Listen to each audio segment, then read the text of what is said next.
Hi, we're sisters, Amy and Nancy Harrington, the founders of the Passionistas Project, an inclusive sisterhood where women find support, purpose, and empowerment.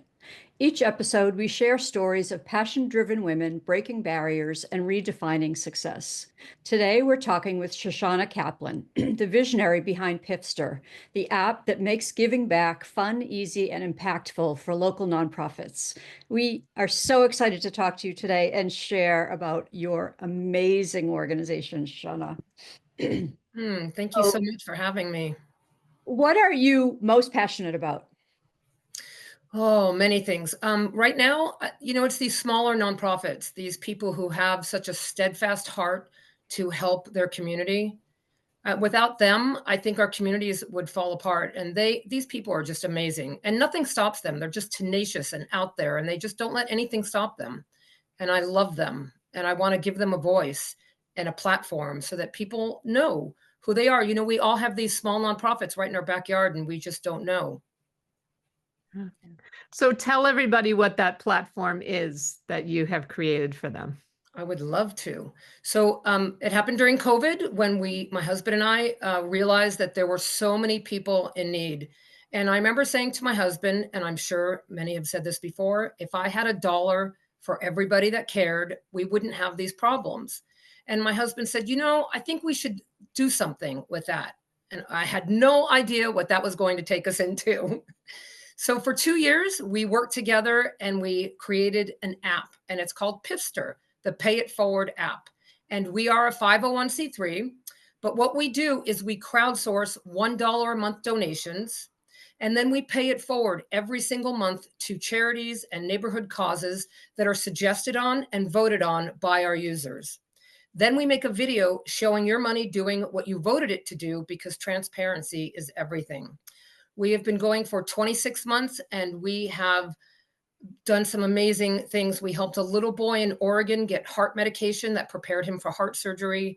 We helped a horse rescue in Kansas. We helped veterans in San Antonio get counseling. We helped people in North Carolina from the floods. We helped people in Palisades with the fires. I mean, it just goes on and on. And we get the money directly in the hands of the people who need it, which is so important. And Absolutely. So let's take a step back. Where did this passion for helping people come from? Have you always been passionate about that? Like, what was your childhood like? Tell us a little bit about that. well, it's funny that you say that, because I think I only realized now, I'm 58. I only realized, as well, you two know, I was a makeup artist in the film industry for 4 decades. And what made me a good makeup artist was that I really cared and nurtured and sort of coveted my client. I really, and I didn't realize, oh my gosh, I've always been this compassionate person. Up until maybe a year ago, I realized, oh my gosh, it's always been there. But when I was younger, my house, I can remember in high school, all my friends would come to my house and I would do their hair and makeup before we'd go to school, or we would all change clothes and I would be their stylist. And not because I was good at it, but just because I had a heart. I love seeing women confident. There's nothing more beautiful than that. And so that sort of carried through right out of high school. I started doing makeup immediately. And I was very successful for 40 years and I loved it. I loved it because, again, I was able to facilitate that confidence in a woman. And it was just, it's not eyeshadow. It's just a perception of you feeling good. And that really just enable them to transform into characters or to just feel beautiful. So I've So always did been you? a caring person. Sorry, go ahead. No, I'm sorry. I didn't mean to interrupt you. So did you go straight into film and television makeup, or did you work in salons first? Like, how did you get into the entertainment industry? Well, I was very lucky. I met somebody who took me under their wing, and I immediately started as their apprentice. And I did like Joe Blasco, and I did a few days on the Hal Linden show, and then Abe Vigoda took a liking to me, so I went to Fish, which was he was amazing. So I mean, I started really young, and I was able to be an apprentice at that time, and then I went into films more films than TV because I felt there was more of a character transition. So I loved doing films. I mean, where else can you be on a team of 300 people all working towards one vision? It is powerful. What are some of the films you worked on that we might know of? House of Sand and Fog. Oh my gosh, I should pull my resume. House of Sand and Fog, Cradle to the Grave, Pearl Harbor. Pearl Harbor. Thank you. Yeah, I think, yeah, as I said, I was 58. So yes, it's hard to remember everything. Yeah. Oh my gosh. So many great movies. Yeah, for 4 decades. So yeah, many movies. Many. It's interesting what you said about the makeup, about nurturing people, because we've interviewed for the Television Academy, we've interviewed a number of people who have worked in the makeup department, or hair and makeup, or in the wardrobe departments. And it always comes back to the fact that like those two spaces are the sanctuaries Yes. for the actors. Oh, Like absolutely. all the chaos going on outside that room, that's where they can go, and really the connections that we have noticed that those craftspeople make with the on-screen talent are so powerful. Yes. So Well, I we can are the see that first people that they nurturing. see in the morning. At 4:45, 4 o'clock in the morning, we are the first person that they see. So how we are is how they're going to be. If we are not nice people in the morning, the actor is not going to be pliable or workable. That's just the basic, but we really become their therapists because we're with them 12, 15, 16 hours a day. Yeah. I mean, we literally give them toothbrushes to brush their teeth after lunch. It's a very nurturing thing, because we have to make sure that there's, no food in their teeth when they go back to work. But, simple things like that. I loved it. I loved it. And again, just being a part of a team of 300 people all working towards one vision just is an amazing feeling. Yeah. Yeah, it really is an incredible collaboration. So one of your most recent credits was you were the makeup department head on Dancing with the Stars. So Yes. tell us a little bit about your experiences on that show. Oh, that was a great show. We had a lot of fun. So when I started, it wasn't union. And I was head of hair and makeup, which was a huge job, huge job. I had about 30 people under me. And I took the job very serious. When I found out what dance they were doing, I would research the dance and find out the history of the dance. If it's Spanish or if it's, American, it made a huge difference in how you did the hair and makeup. It wasn't just making people pretty or throwing glitter on people, which I think people don't understand. I mean, it was, El Diablo is very different than the tango. And so I would do a lot of research and I loved it. The dancers were incredible. And when you would do the actors and you would see how they progressed, and this is probably why I had a hard time with this job, I would cry just to see their progression, which meant I was way too emotionally invested in the job. And I was, but man, it was great to just see how they just progressed and they loved it. And there's just so much expression in dance. It's just, you could tell such an amazing story. So to see them grow and learn and become these storytellers with not just their words in their mouth as an actor normally does, but with their bodies and their costumes and their hair and makeup, it was a highlight of my whole career. Wow. And so many of those people, I mean, there are always those few people every season that are like, it's their big comeback. They've been, they were a child star in the 70s. So as a viewer, I can't imagine as someone who gets that intimate with them, seeing their moment to shine again and to Yes. have a chance to show people how hardworking they are. And Yeah, well, and they're rehearsing all day long, all day, sometimes 5, 6 days a week, all day long. And it's unbelievable. I remember we had an actress on, and now I can't remember her name because, of course, I just thought of her. And she had just had a baby. What is her name? I wish I could remember. She had just had a baby, and she lost almost 30 pounds in our season. Yeah. Yeah. And it wasn't healthy, but I mean, that's when you're dancing Tia Carrera. Yes. Yes. Good. I knew if I didn't think of it. Exactly. Always Yes. let it go. Let it Yes. go. Yes. All those hints my mom gave me when she got older, they're actually working.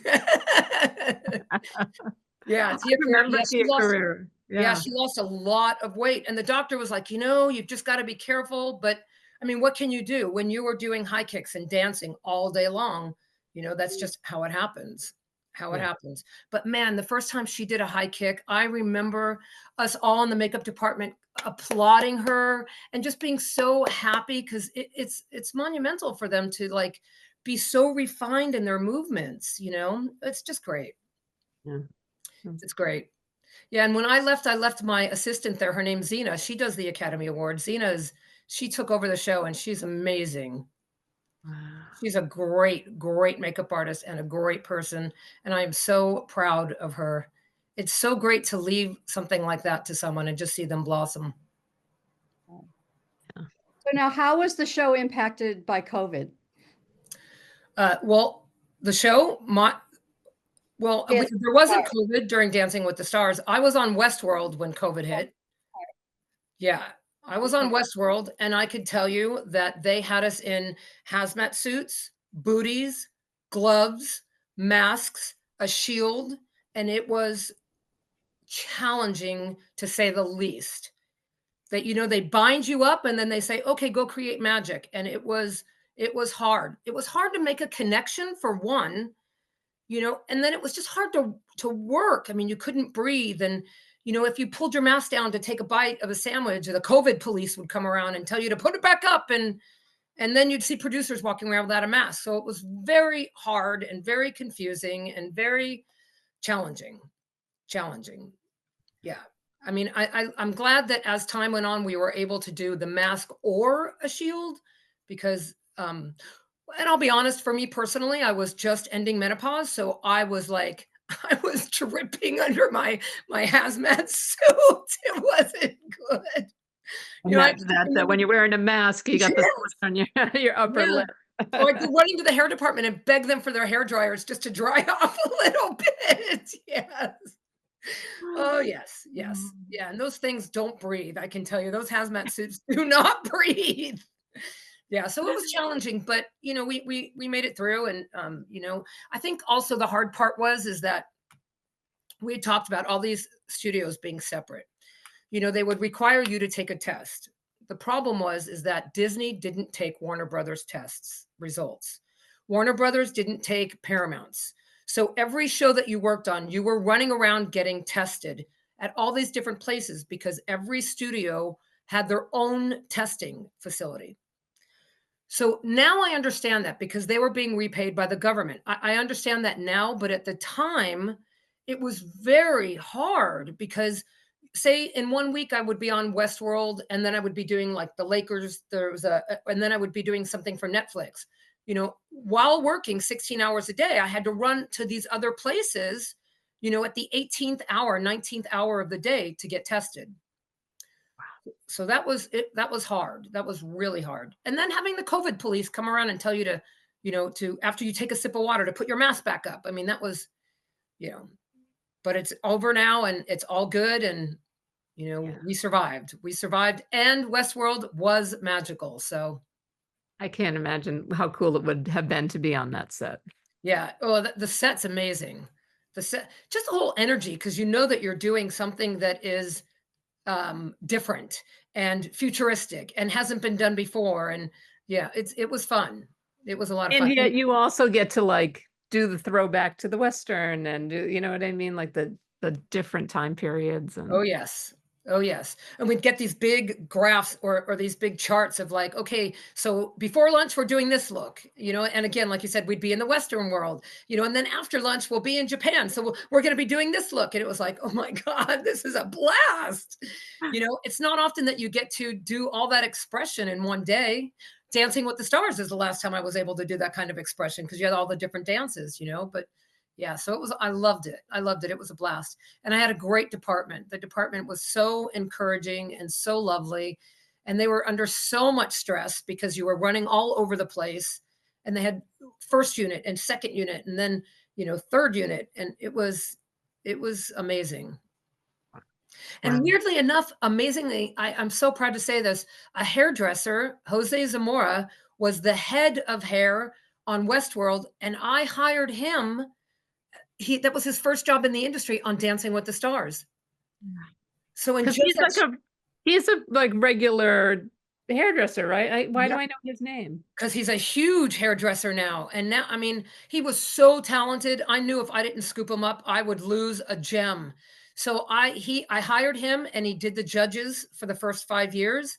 And then after that, he's the head of hair and makeup on Westworld. And I just am, again, I'm so proud of some of these people that I've worked with a long time ago to see their success. But that's not surprising in relationship to what you've built, because you are so clearly a pay it forward Yes. person in life, and in addition to the organization you've built. Like, the way you talk about other people succeeding, you're even more fired up than when you talk about your own personal successes. Yeah. Well, my success is other people's success. Yeah. We're all a team. And I think that when you invest in people and it pays off, what better payoff is that? I mean, there is no better payoff than that. So that makes me proud. And yeah, thank you. I like that. I'm glad that you noticed that. But yeah, I love other people's success. Again, with you guys, even with the Passionistas project. I mean, it's just kudos, kudos, kudos. It's hard work. And there's challenges, but you remain tenacious and steadfast, and you just keep going, and here we are, and it's beautiful. And it is so gratifying when you see it pay off. It really is. So Yes. let's talk more about this. You alluded to this during COVID, you Yes. started PIFster. Yes. So you told us a little bit about the seed of the idea. So what was that process like? How did this happen? Well, so this is interesting. If anyone was ever to build an app, I highly suggest that you sit down and design your app before you take it to an app designer. Because if I had not sat down with Chris and said, okay, what does page one look like? And how does page one lead into page two? It would have taken us years and hundreds of thousands of dollars, because you just don't know what you don't know. So my husband and I, we sat down and we thought, okay, well, what is the end result? What do we want? And we did some research on nonprofits as we were donating our time around our neighborhood. And we realized that there are 1.8 million nonprofits in America. And people only know of the top 10. And those top 10 get billions of dollars from our government. And all of the others just don't have a voice in this vast pool. And so as my husband and I started to donate our time, which we did anyway, but this became a full-time job as we were thinking, okay, how can we support them?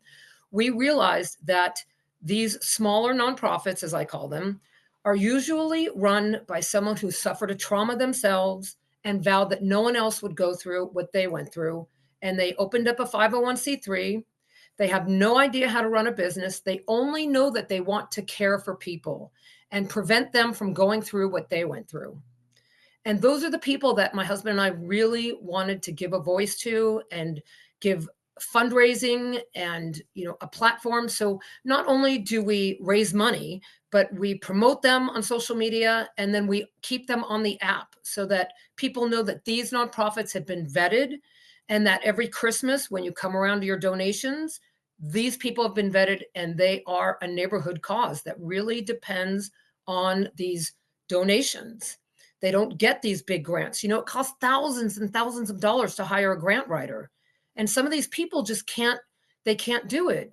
They don't know how to run a business. They only know how to care for people. So now they're caring for people, running a board, and fundraising. And like me, I'm one of those people. I opened up a nonprofit. I don't know how to run a nonprofit. I'm learning like them. And that's what I thought. If we could all pull together and help each other, just like we do in the makeup department, if we all come together, then we make each other better. And it's been working for 26 months. It's been getting better and better, and we're raising more and more money, and we're helping these amazing neighborhood causes. And these people really need it. They need it. Yeah, it's so true. Um, how do you you said you're running a nonprofit now too. So how much time do you spend focusing on being a nonprofit versus helping, like, reaching out and finding these other nonprofits to support? It seems like that must just be an overwhelming amount of work. It is.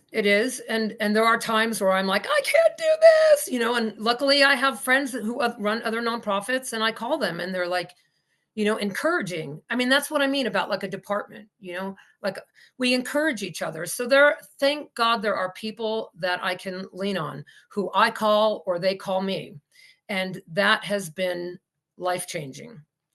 So on our app, you can always suggest a nonprofit that you care about, because we help nonprofits all across America. And I can't tell you what's happening in Alabama, but if I have a PIFster a PIFster who's in Alabama, they know what's happening in their neighborhood, and they hopefully will have something they're fond of. So they could go onto the app and suggest a charity.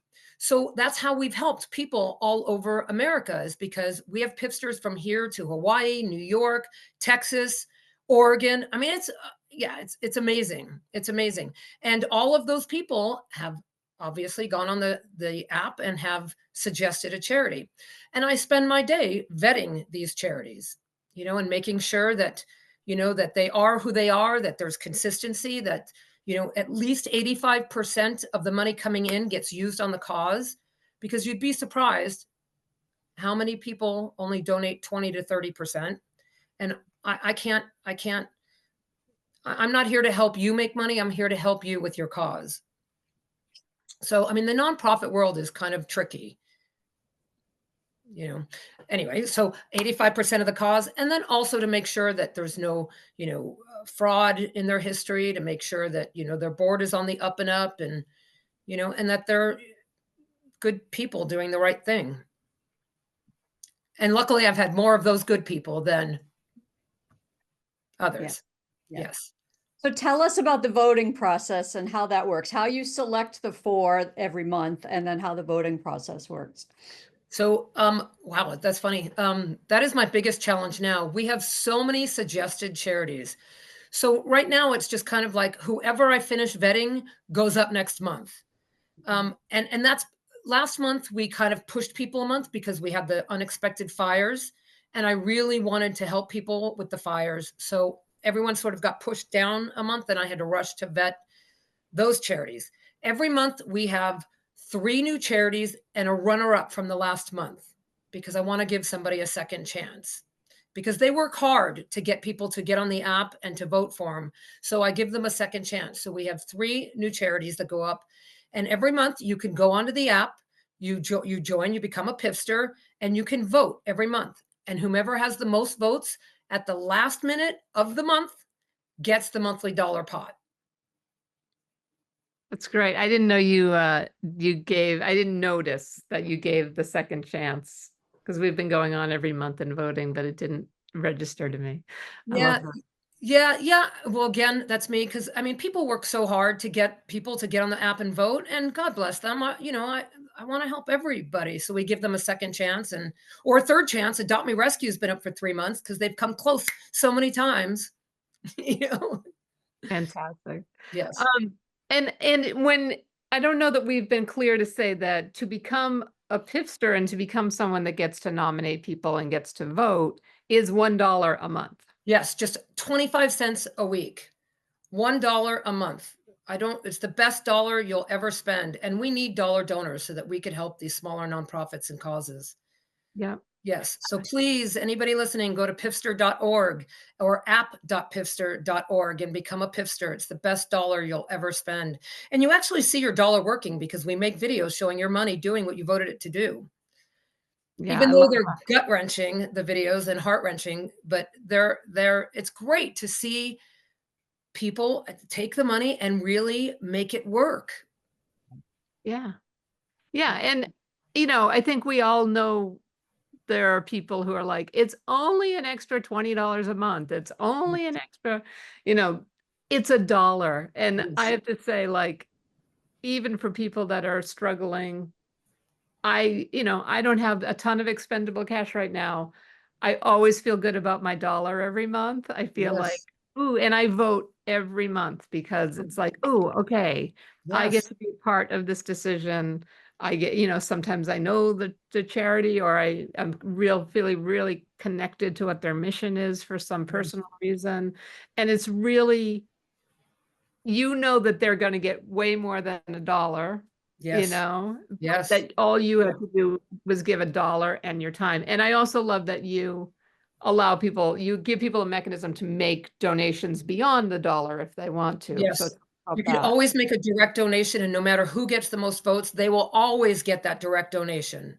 Always, yes. Because sometimes people are fond of two things. They're like, oh, I love this one and I love this one. You can always donate to both and then vote however you want to go. But I think that's what really got me with this app is that I couldn't find any nonprofit or any way to donate my money and dictate what I wanted it to be used for. Your $20 a month, and I'll just say ASPCA, I can't dictate what I want my money to be used for. I want it to be used for the shelters, not media, not the commercials, even though those commercials make me cry. Yeah. And so this is the only app where every voice, every vote, every dollar makes a difference, and it's up to you. Yeah. Yeah.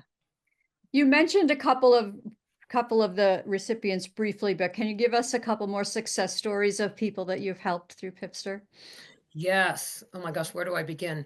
So, oh gosh. So there is Max, the little boy that I told you. He was on our app twice, and my mother-in-law found him.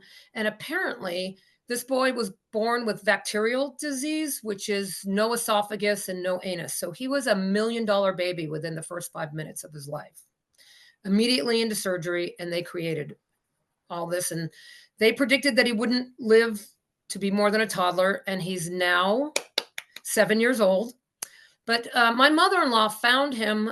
He was very ill, and he takes his allowance, buys top ramen, and gives it out to the homeless in the streets of Oregon. And my mother-in-law met him that way and said, Shashana, you've got to meet this little boy. And his name is Max Dollarhide. And this kid's incredible. So he needed heart surgery, and it was very expensive, just the prep. He needed a special diet, a special system, special medication. And that medication was almost $800. And so we put him on the app, and we raised $804 for him. And then we found out that they didn't have enough money to get the whole family to Cincinnati to get surgery. His mom could go with him, but we thought, you know that you are going to respond better to a health crisis when you have your loved ones around you. So again, we put him on the app, and we got his mother and his father all to Cincinnati for the heart surgery. And that was amazing. Amazing.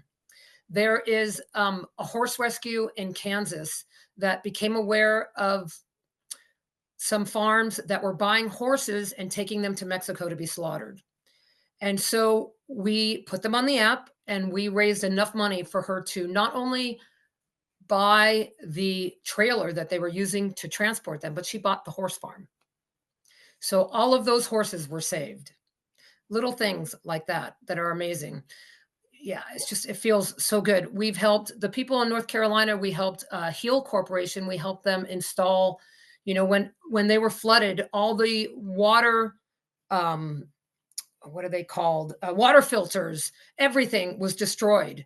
So all that bacteria that lives in the water, all of that they were having a hard time filtering out. Everything had to be boiled. So we were able to get water filters out there so that they could run their water through the systems so that they had cooking water, drinking water, little things. And we raised, it was still less than $1,000, and that it made a huge difference for them. I could still go on. There are many more. Last year, we helped an amazing nonprofit called She Is Hope LA, which supports single mothers. And last Thanksgiving, we were able to get 35 turkeys for women who couldn't afford large turkeys. And we got them, thank God it was the month of November.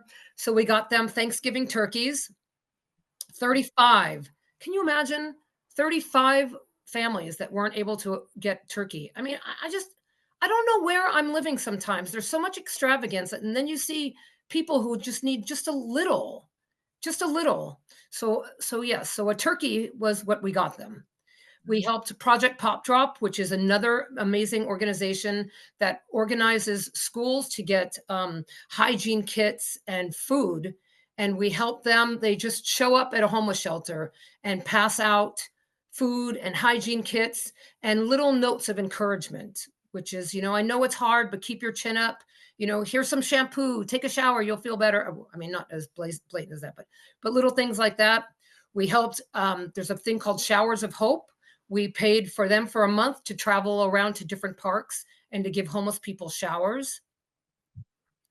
Yes, which costs a lot of money. I didn't realize like the gas, the money, and they gave everyone little hygiene kits.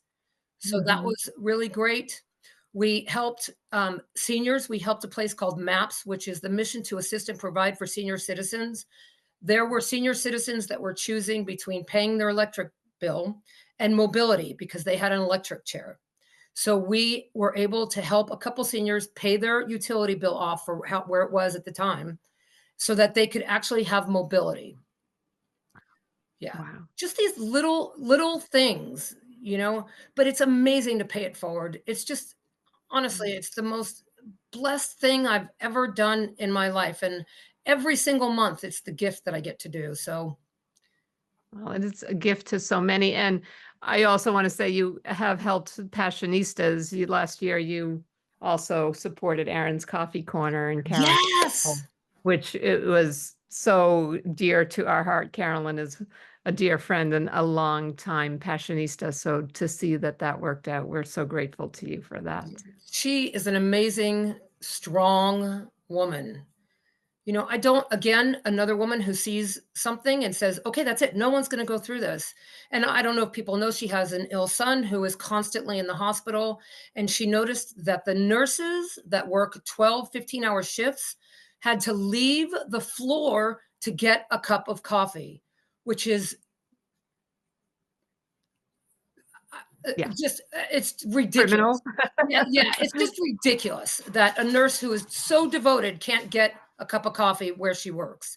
So she started Aaron's Coffee Corner and she got coffee machines and coffee right on the floor. So those amazing dedicated nurses could have coffee during their 12, 16-hour shift while they're caring for these people. Yeah, it's amazing. Yes, she got and the family members who, you don't think about this till you're living it. Like Carolyn can't take the elevator ride down to the cafeteria to get a cup of coffee when she's caring for Aaron in the hospital. So the family members don't have to go down. So it was such a gift to all of us in the Passionistas community who love Carolyn so much for you to do that. And I think that's one of the amazing things about paying it forward the way you do it is it impacts so many people. And the other thing I love about you and what you do is you reach out to each of these people directly. It's not, I think people hear the word app and they think technology and cold and a process, but you really get to know each person that created this organization and why they do it. And you do it with such heart and it's really beautiful. And I think that that's something I really want people to understand about what you're doing. This comes from such a loving place. Yes. These people, again, these are our warriors, our neighborhood warriors. And I think without these people, the world would be a really cold place. These are the people that are walking down our streets that say, hey, how are you doing? They keep our communities together.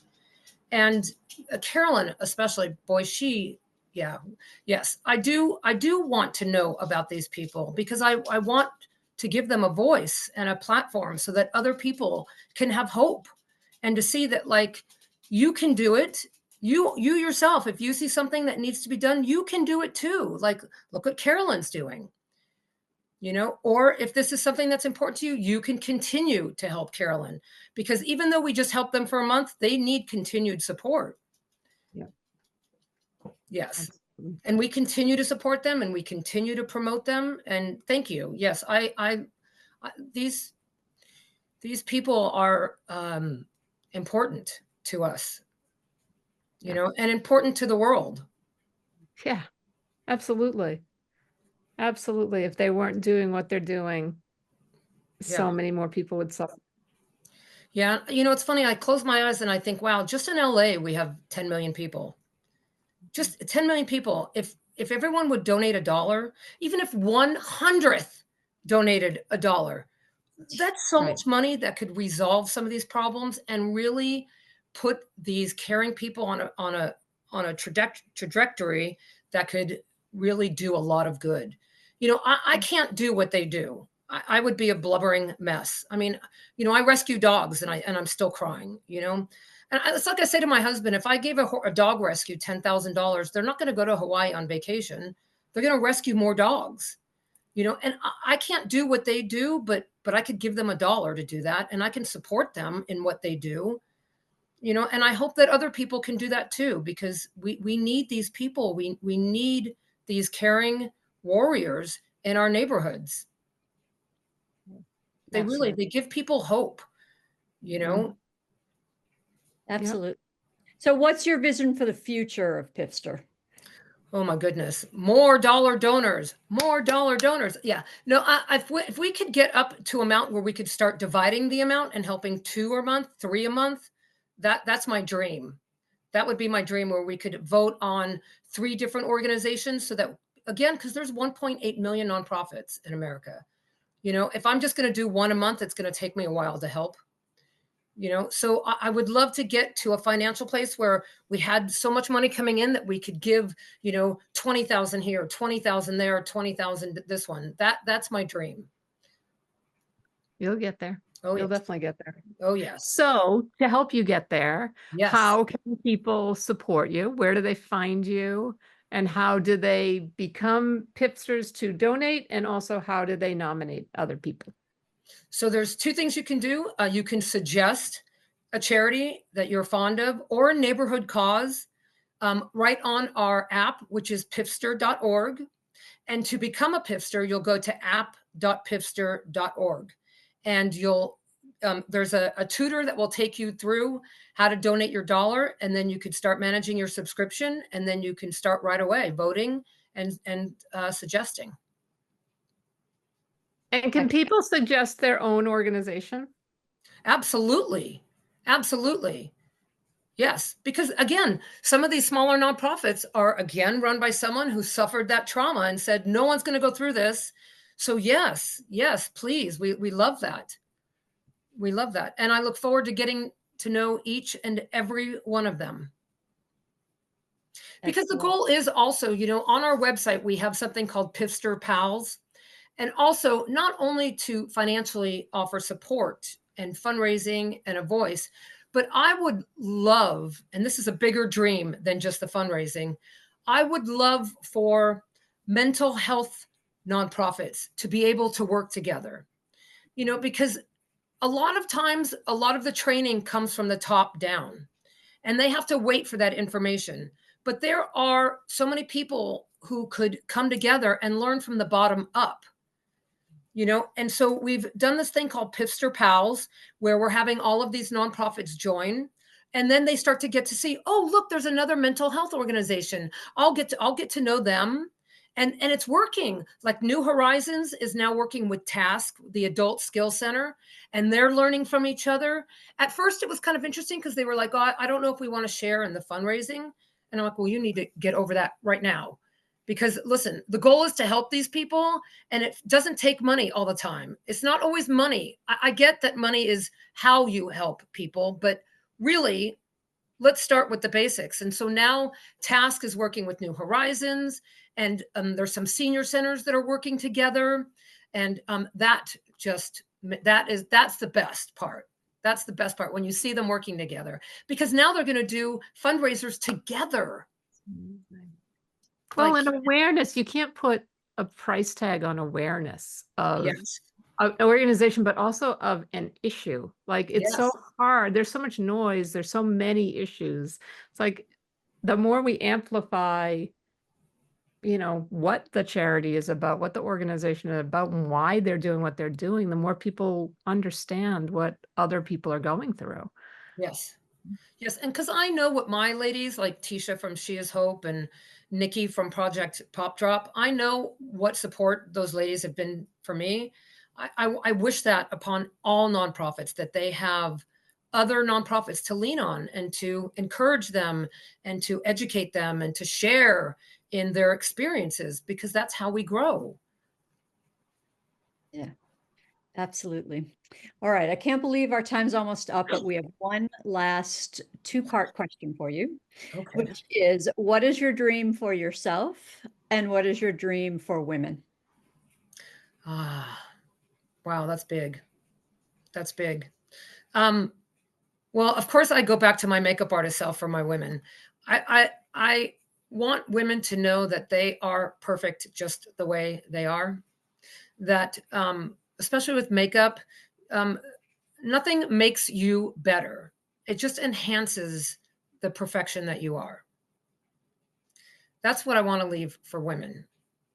And for me personally, I would love to get PIFster to where it is self-sustaining so that I could leave it as a legacy to continue to support these smaller nonprofits. Thanks for listening to the Passionistas Project. Since we're not only business partners, but best friends and real-life sisters, we know how unique and truly special our situation is. We know so many solopreneurs, activists, women seeking their purpose, and more who are out there doing it all on their own. They often tell us they wish they had what we have. So we've created a space for them and you to join our sisterhood, where trust, acceptance, and support are the cornerstones of our community. By joining, you become part of our family. We'll give you all of our sis tips on building meaningful relationships through the power of sisterhood and all the tools you need to thrive in 3 key areas: business growth, personal development, and social impact.